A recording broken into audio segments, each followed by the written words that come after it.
The following program is to provide entertainment and information. It is not considered to be any legal or investment advice. Well, hello, everybody, and welcome to this bifurcation webinar and class.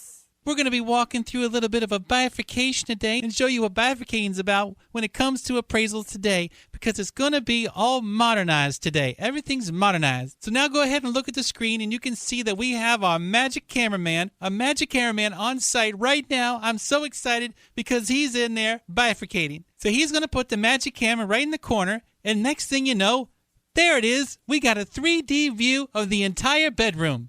Look at that right there. It's a 3D view. And as you can see, right there on the bed, hold on a second. We have a little bit of a problem. This is what we call a UPO, an unidentified personal object. I think we need to zoom in a little bit on that unidentified personal object just to find out what it is. Magic cameraman, are you there? Oh, hold on. I had him on mute. I'm sorry. I thought he was disconnected. I wouldn't be able to pay him his $10. Magic cameraman, are you there? Magic cameraman. I'm here. What can I do for you? Magic cameraman, would you please pick up that magic camera? Just pick it up a little bit and move it a little bit closer to the bed so we can identify that unidentified personal object right there.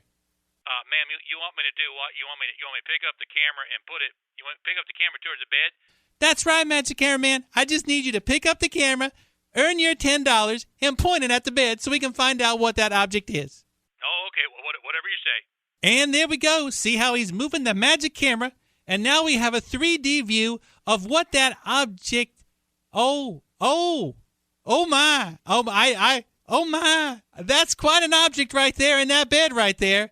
Magic cameraman. Ma'am, I think there's a little problem here. The homeowner's coming up the stairs right now, and he's getting a little bit pissed. I'm taking all these pictures inside of his bedroom.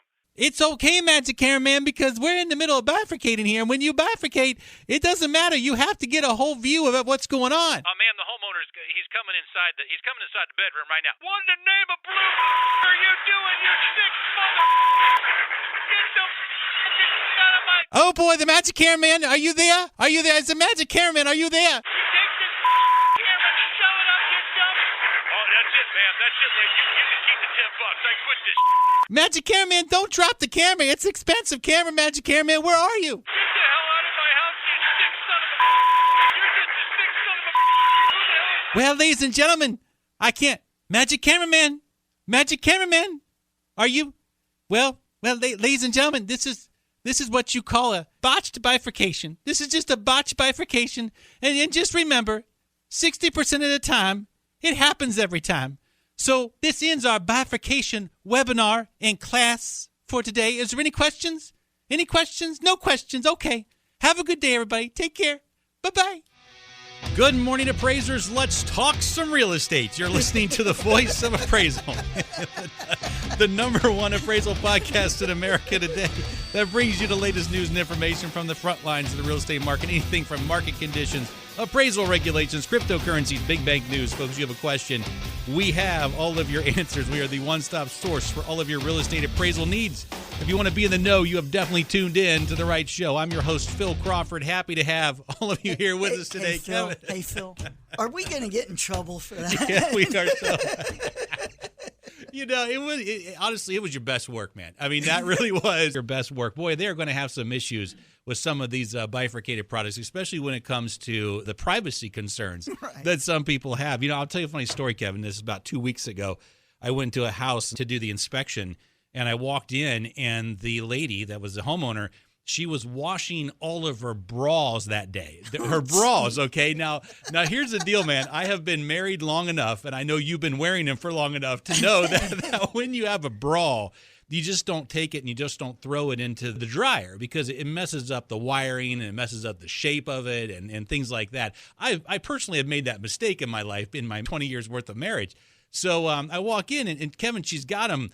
They're all on hangers, but they're like these little hangers on the countertops, and then they're hung all throughout the laundry room. It must have been like 100 pieces of lingerie just hanging there. And I walk in, she's like, oh my God, I didn't know you had to take pictures and all this stuff. And I'm like, it's okay, ma'am, but you do have to move some of the bras, and I was trying to get the camera just right and everything. But can you imagine a 3D view of that room when, you walk in there, this dude, we don't know who this guy is, and he's in there, he's got this camera, and the privacy concerns that are going to happen. The bifurcation is all over the place right now. And we've got a lot of news and information to talk about. First of all, the new Crawford Report is out. For those of you that are part of findmyappraiser.com, you get the weekly Crawford Report now. For those of you that are premium members, you get the monthly Crawford Report. I went to weekly because we knew some stuff was going to happen. Some stuff was going to start hitting the fan. As you know, last week, the Federal Reserve dropped the discount rate down 2.25 down to 2, right? And then, of course, all the money in the world flowed into treasuries. As the money flows into treasuries, then that will drive up the value of the 10-year bond, drive down the value of the yield. The yield goes down. What's the yield at right now? What's it at today? It's like 1.7, 1.7, somewhere in there. So that means that all of you are going to start getting busy because people are going to be refinancing their homes. We're going to refinance the whole damn country is what it looks like right now. And banks, if you're listening to me, and I know you are, I know you're listening to me, banks, there's no shortage of appraisers, okay? That's just the way it is. There's no shortage. If you're having difficulty with your turnaround times, call the appraiser themselves. It's going to be a tidal wave. Just call the appraiser. You don't have to go through the AMC. Have somebody on your staff who is not getting a commission, someone who's not commission-based, to start ordering appraisals, start tracking them yourselves, so you can start getting all of these appraisals in. Those AMCs, man, they're going to get backed up. They have a limited supply of appraisers that want to work for them. So just go right to the appraiser. It's okay. You're allowed to do it. You can still be Dodd-Frank compliant and do it that way. Yeah, Kevin. Hey, Phil. Yes. I was just thinking, since the Fed dropped the rate not too long ago. Yes. Do you ever see a chance where the 10-year might actually get to 0? 0% on a 10-year treasury? It's negative. The German Bund is negative. You want to buy 10-year money at a negative? It's insane. I was listening to Art Cash, and he was on Squawk Box last week, and Art's bringing up something that we've brought up on the show 100 times over again. You can't find a historical precedent for what's going on in financial markets right now. This is 6,000 years. You go back 6,000 years, the recorded financial human history, back to ancient Sumeria and Sumer, and you will not find a negative interest rate. It doesn't exist anywhere in history. And the fact that these central banks are driving these yields down so much, it's just unbelievable. There's something else I want all of you to consider. This is where you get into some deep valuation and economic theory and thought. Listen, we give a lot of weight to the sales comparison approach. We give a ton of weight to it, right? But the sales comparison approach could end up being moot. It could end up being something that we don't give the most weight to in the future because of why? Because the entire world is searching for yield. I've got money. Give me some freaking yield. I need the yield, man. I need the yield, but I don't have any yield because all of the bonds are negative. If a sovereign bond is negative, Kevin, let me ask you this question. What's the difference between a negative sovereign bond and a sovereign default? There's no difference. It's the same damn thing. The countries are defaulting. So everybody's like, give me my yield. And you see all of these builders out there. They're building homes not to sell, but to rent. They need to rent them out. So here's the bottom line. Are we going to start giving more weight to the income approach in our assignments because more and more investors are going to want to come in and drive up the value of real estate because they need to get the yield. They need to get the yield off of the rent. They need the high net operating incomes. That's what they need to have. And if you have it nowhere else in the country, nowhere else in the world, there's no other yield, they're going to drive themselves into real estate. And there's going to be a totally different bubble. It's going to have nothing to do with debt. It's going to have nothing to do with homeowners and buyers out there saying, hey, look, I want to really get into this housing market. It's going to have to do with the fact that there's going to be massive hedge funds out there wanting to buy real estate because their pension plans and everybody else needs to have yield. It's going to be crazy, Kevin. It's going to be absolutely nuts. We live in amazing economic times. Which is another reason why everybody out there needs to get the Crawford Report. The Crawford Report. And you can get it on a weekly basis if you're a member of findmyappraiser.com. We're getting all your commercials done, too. We're producing those as quickly as we possibly can. Okay, let's get back into this bifurcated thing here, Kevin. Again, back into the bifurcation world. It's always on everybody's mind. Bifurcating. We're talking about bras. We're talking about bifurcating. We're talking about magic cameras. Let me tell you something right now, Kevin. I mean, this is the God's honest truth, all right? This was all the government's fault. This is the government's fault. They went to Fannie and they went to Freddie, and they said that you guys have got to do something. You guys have got to modernize.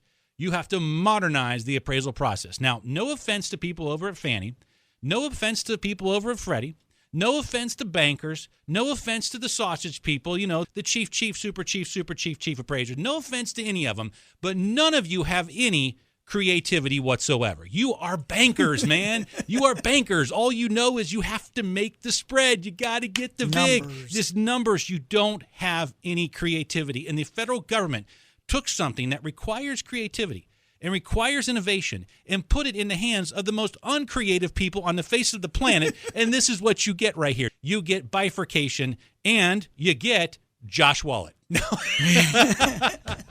Now, listen, I know Josh. I've met him before. It's not going to be a beat up on Josh Wallet type of show because guess what? He's getting a living crap beat out of him over on Appraiser's blogs right now because Josh put out an article that was entitled Nothing New is Under the Sun. And this article was put out on his LinkedIn page.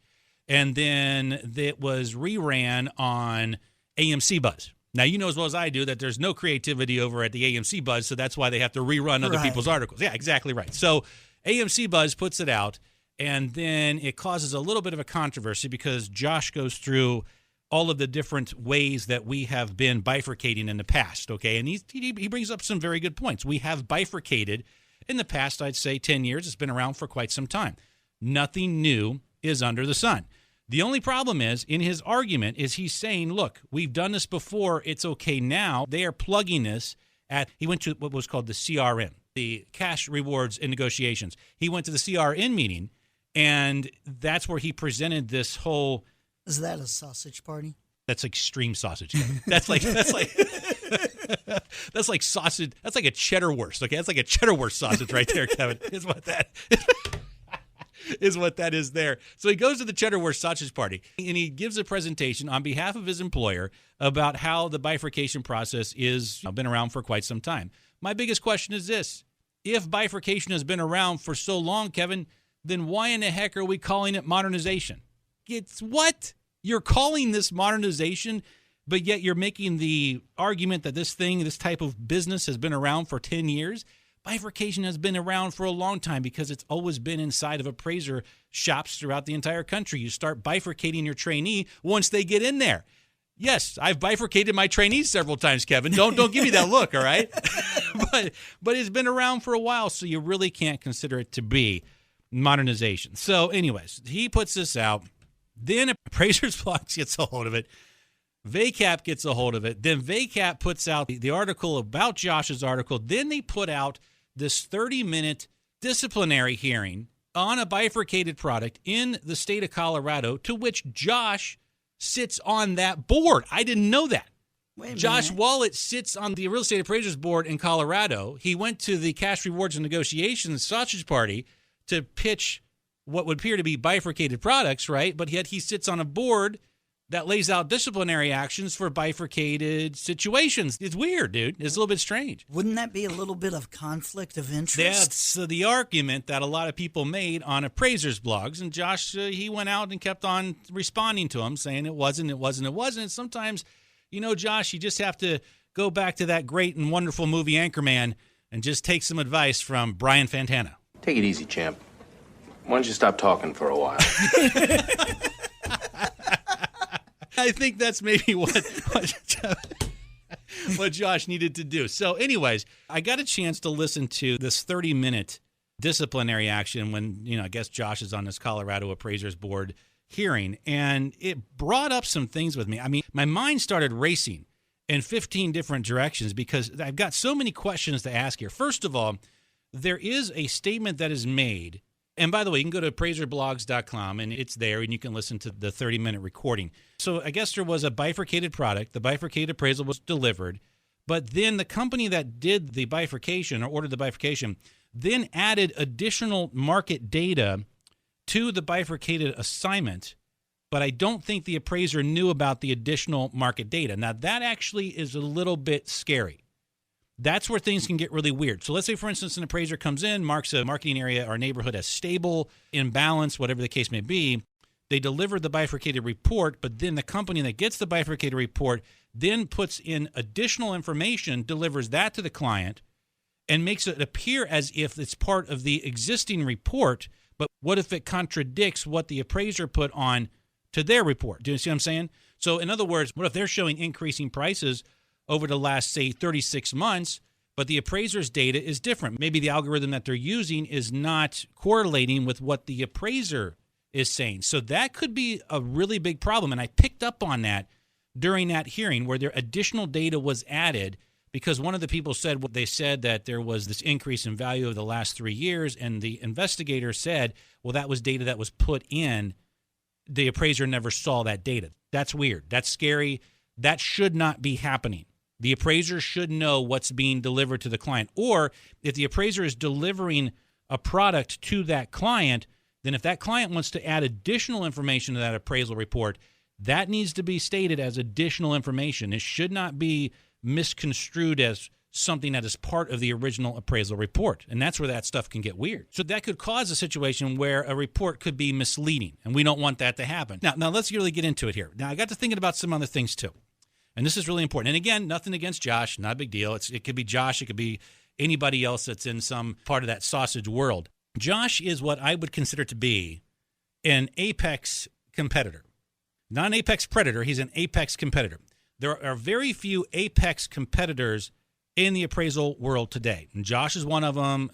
Anybody else that works for a large AMC can be an apex competitor. In other words, if you have something that you're doing and you're working on it, maybe it's some sort of formula that you're working on, if they found out about it and they liked it, they could put into effect $500,000 to $1 million worth of capital right now to take that idea and run with it. And that does concern me. See, I never was concerned, or it never came to my mind about competitors being on these boards until Josh Wallet made his statements in this article, and then I listened to that 30-minute disciplinary action hearing. And when I say that, I want to bring up this point. What if I, Phil Crawford, real estate appraiser, am working on a new formula for valuation? What if I'm trying to be innovative and create a new approach to a specific value? And for those of you that were at OCAP, you know that I dug deep and started bringing up different kinds of value that may affect us in the future, different kinds of value that I intend to capitalize on. And I, right now, as we speak, am working on certain formulas and certain methods and methodologies that could be used in the future to value those properties, especially when it comes to the issue with the yield curves. So that is proprietary. That is my data. That is my information. That is my intellectual data. Now, as we speak at the moment, I'm using some of those formulas in my appraisal reports today. So inside of my work file, there are certain formulas and certain techniques that could be worth a lot of money one day.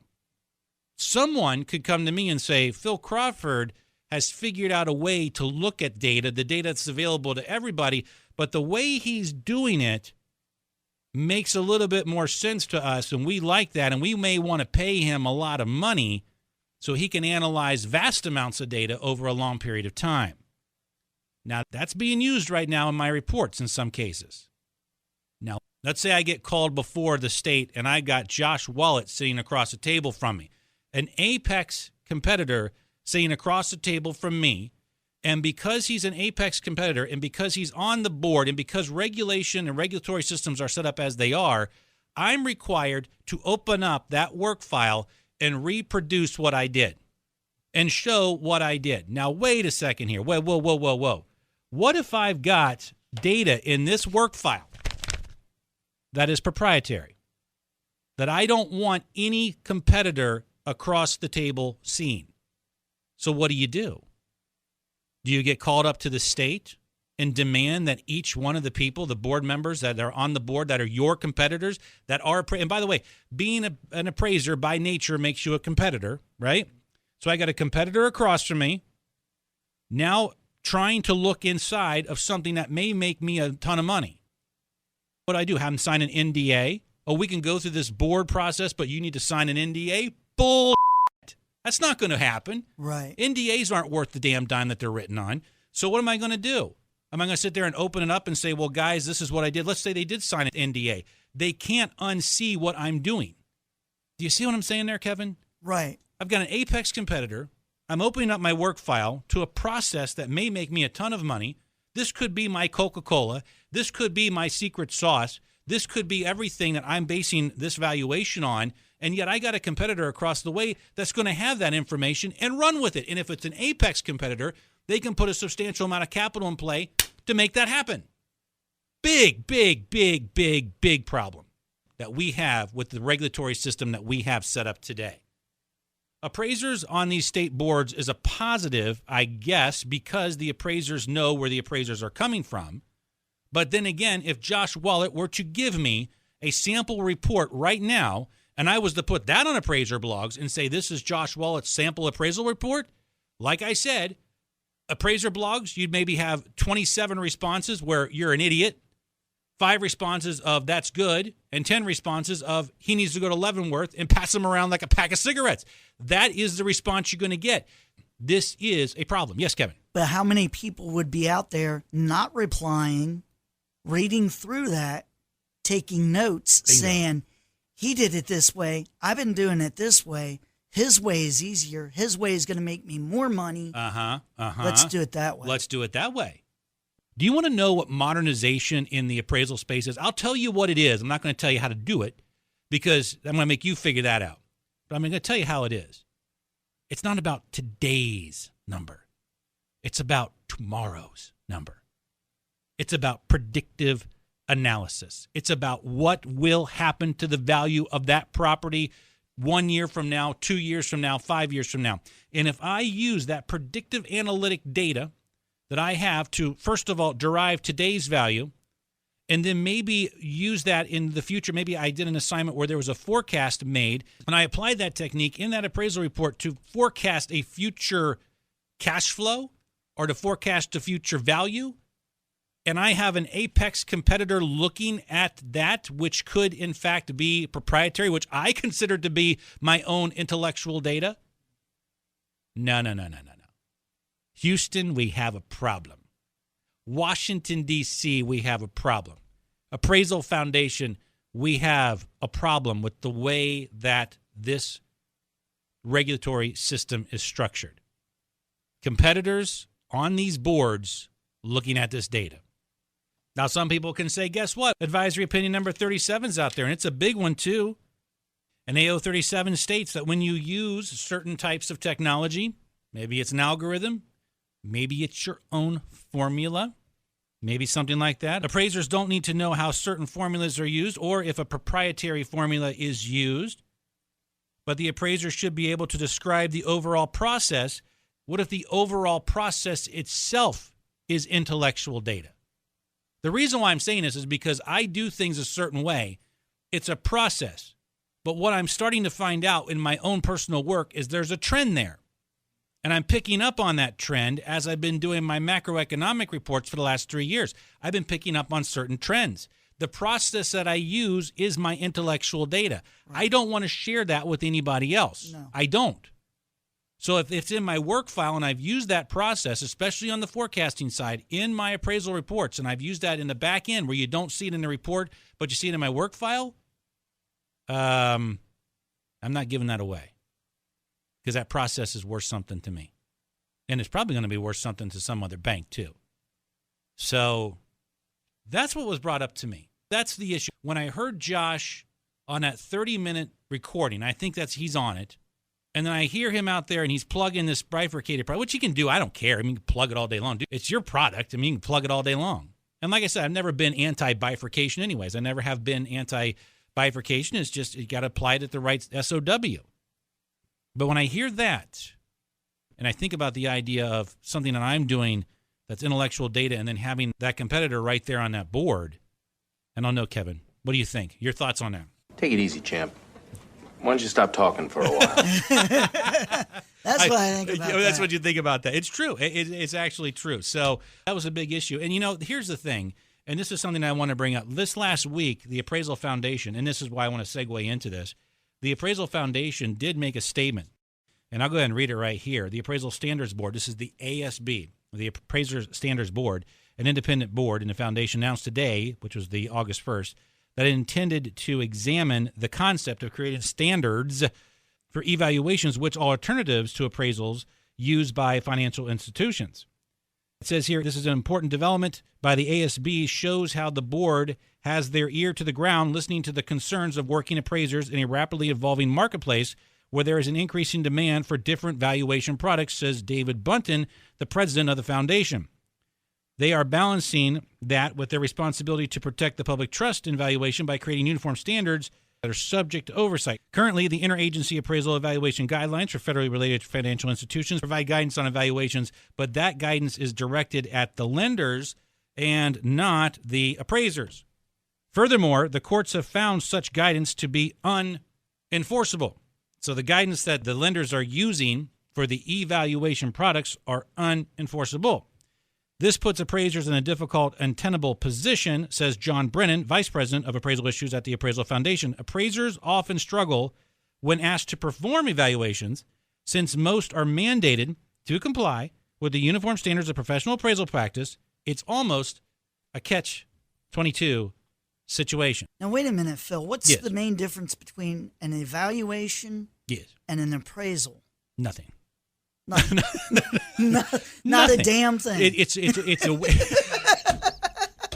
wordplay, man. It's political wordplay. They're both an opinion of value, but because banks did not want to deal with the uniform standards of professional appraisal practice, they came out with a word called evaluation. An evaluation is not an enforceable piece of paper. And now the Appraiser Standards Board wants to get involved and create a separate set of standards for an evaluation and make it enforceable. Here's the problem. The people that created the evaluation want nothing to do with the Appraisal Foundation. They want nothing to do with it. They don't want something that's enforceable. They don't want it because they don't want to sit in front of a state board because they don't like the way the regulatory system is set up. And now I'm starting to get pissed off at the way the regulatory system is set up because I don't want to have a competitor across the street from me that has either two things, to steal my ideas or to drive my ass out of business. And that can happen too, and that is happening as we speak. That case is happening. So we got other fish to fry, Appraisal Foundation, then you creating a separate set of standards for evaluations. Secondly, you're legitimizing the product. If you're going to come out and say, well, evaluations are, I thought that we were allowed to do evaluations. We just have to follow USPAP. But there was a huge webinar that John Brennan did with Maggie about how appraisers could do evaluations and how they could do restricted appraisal reports and how USPAP allowed all of this stuff to happen. We shouldn't be afraid of doing the evaluation product. Here's a situation for you. Yes. Let's say you do an evaluation. For some reason, they come up with a set of rules that you don't follow, but you're following USPAP, being an appraiser, so you're good on that. Right. But they still pull you in front of the board because you didn't follow the other set of rules. Well, that's a very good point. But so if I did an evaluation, then I'd have to do an appraisal. As simple and easy as that. You're not licensed. You can do an evaluation right now, and you have to follow interagency guidelines, right? But you're okay. You're not going to be put up in front of the board. They have no jurisdiction over you. They do over me. See the difference? And now I'll tell you something else. It's going to get deeper and deeper because you have to understand, Kevin, and you just said it's all wordplay. Words mean something. What is an appraisal? An appraisal is an opinion of value. It's not an estimate. It's an opinion. Now, I don't know about you, but there is this cool little divinely inspired, godless document known as the Constitution of the United States of America. And the First Amendment of the Constitution does protect your freedom of speech, a.k.a. your opinion. Can a state regulate an opinion? Is that even possible? Can you do that? No. Can a third-party 501c3 create a set of standards that a government agency enforces? Is that constitutional? I don't know, because that case is in front of North Carolina right now. Listen to me. TAF, listen, I'm not trying to beat you up here. I'm not in a million ways trying to beat you up, but this is a place that you don't need to go. You've got other fish to fry. You've got a regulatory system that is screwed up. You got things going on in the great state of Texas where it's biblical down there. We're going to talk to somebody about that. It's biblical. And I'll tell you something else that's going on. Because we need regulatory reform like we've never needed before, because this whole system, in my personal opinion, is starting to get really messed up. And thank you, Josh Wallet, for putting this out, because I think this is sort of a catalyst to show how messed up this system can be. Well, let me tell you something else. The free market system is starting to vomit out this overregulation. Something's happening. The marketplace is not accepting the way the regulatory system and appraisal is set up right now. And if you want to create a massive shortage, then this is what's going to happen. As a matter of fact, it's happening right now. We're going to discuss it on the next show. It's going to get biblical. We're going to discuss it on the next show. And if you're going to get biblical, you got to bring on a reverend. Okay, so we're bringing on a reverend the next show. And the reverend's coming. I'm not going to say who he is, but he's coming, and he's going to get biblical. And it's going to be all about that free market. There's so much going on that I think dealing with an evaluation instead of standards, especially after you just told us 2 years ago that it was okay to do these under USPAP. Come on, guys. Come on. The Appraisers Standard Board. I think we need an appraiser on it. I think we need an appraiser that has leadership. We need an appraiser that knows what's going on with appraisers in the field, that's been in this business for a long time, that sees the big picture behind things. We need an appraiser that can see through all of the BS, that will look at all of these things that we're dealing with, especially when it comes to regulatory reform. We need regulatory reform. We've got too many problems right now. We have 55 jurisdictions going in 55 different directions, interpreting one document 55 different ways. The competitor situation now, seriously, we've got big data. Modernization is coming, but it's coming to the innovative appraiser. It's not coming to the people that are sitting over there in the compliance section. The appraisers are innovating. And if I've got a competitor on that board, I'm not sharing that information to that board. We need regulatory reform. What we also need out of the appraiser is somebody who's been through the trenches. Yes. Who isn't just fresh out of training. Someone who's been through it all. We need license number 00004. Exactly. We need Pat Turner. We need Pat Turner on the Appraisers Standards Board at the Appraisal Foundation. I'm going to say it right now. The time is now. The time has come. The time is needed. We need to have Pat Turner on the Appraisers Standards Board at the Appraisal Foundation. It's the only thing that can save us right now, because this thing, it's going to get weird. It's going to get constitutional. It's going to get strange. It's going to get weird, and we need somebody with his constitution to be on that board. So I'm officially giving my endorsement for Pat Turner, and I've got the proxy of a lot of appraisers. I'm putting out an endorsement to Pat Turner to be on the Appraisers Standards Board the next time an opening is available. And I do believe an opening is available very soon, and I think that's going to be the best thing for the Appraisal Foundation. Leadership is needed in Washington, D.C. at the Appraisal Foundation, and Pat Turner can bring that. He can set the agenda straight to make sure we're going down the right path. In 20 years I've done this business, I've never been in a situation before where I look at the foundation, where I look at USPAP, and I say to myself, if I'm going to provide an opinion of value protected by the First Amendment of the United States Constitution, if you got a problem with my opinion and you don't like it, you can sue me on it later on. But I'll tell you right now, I've never, ever, in 20 years of practice, wanted to take USPAP off more than I do today. Because of the way the regulatory system is set up, I think I need to have the ability to take off those set of standards. To say, as a real estate appraiser, I am performing this appraisal under a different set of standards other than the uniform standards of professional appraisal practice. I'm doing it in a different way. And maybe my way is a truly modern way. Maybe the techniques that I use are truly modern. But I don't need to have some third party, someone other than my client, send my work and send a complaint up to a board that has my competitors. Josh Wallet took a lot of heat because he sits on that Colorado Appraisers Board. And Josh did say on Appraisers blogs, and I do agree with him, he said no one on a public board can oversee a case involving their own employer, a friend, a coworker, etc. He or she would recuse oneself, leave the room for the duration, and have no involvement in the case. He's right about that. But let's dig into his statement a little bit deeper. No one on a public board can oversee a case involving their own employer, friend, coworker, etc. ETC. What's in the ETC? Competitor. Can you oversee a competitor that may have intellectual data that they don't want you to see in their work file as that investigation goes on. We've got problems, folks. If you truly had any professionalism, like he said there, you should recuse yourself and just say, and if everybody on the board, he is a competitor, I don't need to get in. Or if you go in and you say, I've got intellectual data and information in here that belongs to me and I don't want to give it to a competitor, does a state government have the right to demand that that information is given over to a set of competitors? I'm looking at modernization. I'm looking at tokenization. I'm looking at negative yields. I'm looking at things that haven't happened in 6,000 years of recorded human history. It's all fallen apart.